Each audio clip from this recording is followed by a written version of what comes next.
Esta é uma realização do Espaço Cultural Geambra, em contrapartida à seleção no edital patrocinado pelo Governo Federal, Secretaria Especial de Cultura, Prefeitura da cidade de Nova Iguaçu, Secretaria Municipal de Cultura e FENIC, com base na Lei Aldir Blanc. Tivemos também o apoio da Instituição Cultural Adeolar Afrovida e Ilê Axé Babá Ogum Inipim, Associação Afro-Religiosa Santo Antônio de Categerote Uaobama.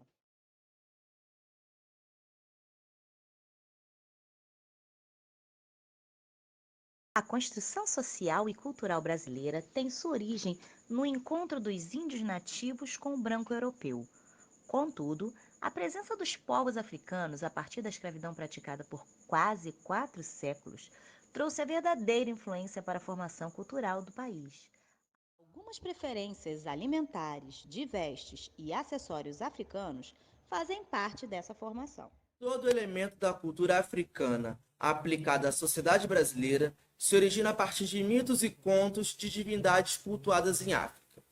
E hoje vamos falar a respeito da culinária, das vestes, das cores, tecidos, indumentárias, danças e expressões corporais e sua influência em nosso cotidiano. Você sabe de onde vem o acarajé, que é tanto amado pelo povo brasileiro e até pelos turistas que chegam à Bahia muitas vezes apenas para provar essa deliciosa guloseima? E a pipoca, que você ama comer dentro do cinema ou com a família em frente à TV? O acarajé, um bolinho feito da farinha de feijão fradinho, cebola, sal e frito no azeite de dendê. Tem como seu fundamento principal suprir a fome. Em África, este era o primeiro alimento a ser ofertado pelas famílias. Seria o sustento.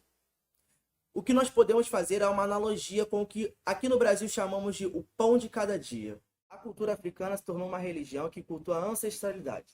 Demonstra gratidão aos ancestrais, atribuindo a eles a responsabilidade por todo alimento e graça que recebem e conquistam. E como retribuição, os oferta um pouco desse alimento. Na cultura africana, Yansan, ou Iá, representa a mãe de 9 filhos, aos quais precisava alimentar. Aquela que alimenta, que divide o pão, e como no Brasil os orixás são os ancestrais de seus devotos, seus filhos, foi atribuído a Yansan o título de Senhora dos Acarajés, que foi consagrada a ela como sua comida principal.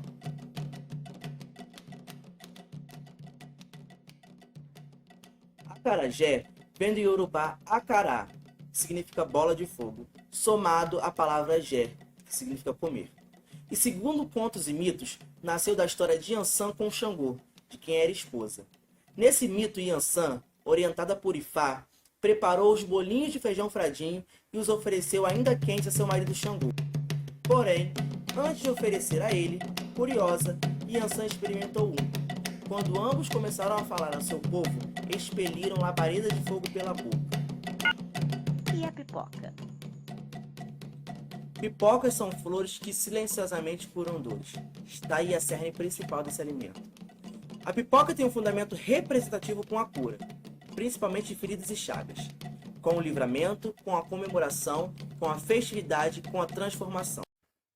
A pipoca se tornou o principal alimento do orixá Obá ou Luaiê.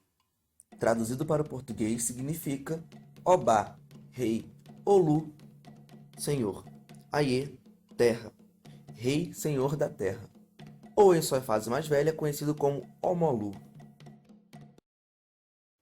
Conta a lenda que em um momento de festa, Oiá, curiosa para saber quem andava por debaixo daquelas palhas, soprou um vento tão forte e subiu as palhas do rei Omolu. Naquele momento, as suas feridas e chagas estouraram em forma de pipoca.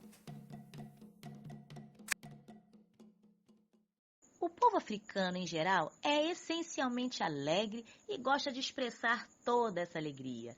Para tanto, se utiliza de diversos artifícios, como as danças, a vestimenta e os adereços que dão acabamento de suas roupas. Tecidos estampados e de cores vivas são a matéria-prima utilizada na fabricação de suas vestes, que são feitas artesanalmente pelas próprias mãos dos usuários e que conotam a ancestralidade de cada um. No Brasil, houve a necessidade de unificar tecidos tipicamente africanos com os tecidos europeus pela subsistência das raízes religiosas e culturais tão perseguidas. Porém, devido à resistência e resiliência do povo preto e sua cultura, a utilização de vestimentas, dos tecidos e indumentárias africanas romperam as paredes das comunidades de terreiros e se consolidou nas preferências da sociedade, invadindo a moda contemporânea, sendo aqui industrializada. Tanto as roupas quanto os adornos são elaborados respeitando um padrão que se pauta nos significados das cores. Estas são ligadas ao estado de espírito, às crenças e aos mitos africanos, cuja prática primordial é o culto às energias da natureza e seus elementos, como o verde da flora, que representa o sangue das folhas, de onde se extrai os elementos curativos e é guardado por Ossan, aquele que cuida da mata e permite ou não o acesso ao cerne de sua medicina, da cura. As indumentárias, ou ilequéis, como são chamados em Yorubá, seguem essa cultura ressignificando os minerais através tanto da cor quanto dos materiais usados em sua confecção. Eles são produzidos em metais, palhas, tecidos, pedras, miçangas, cristais e outros minerais considerados, na cultura africana, como joias preciosas.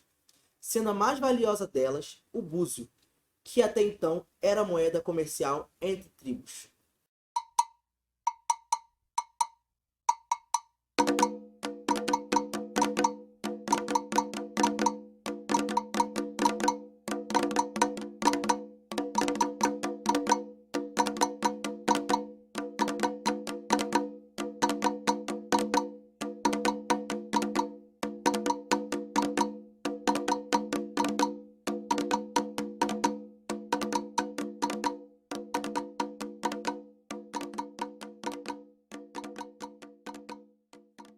E as danças e as expressões corporais praticadas pelos africanos eram usadas também para reverenciar a natureza, seus elementos e as divindades que guardavam, protegiam e respondiam por eles.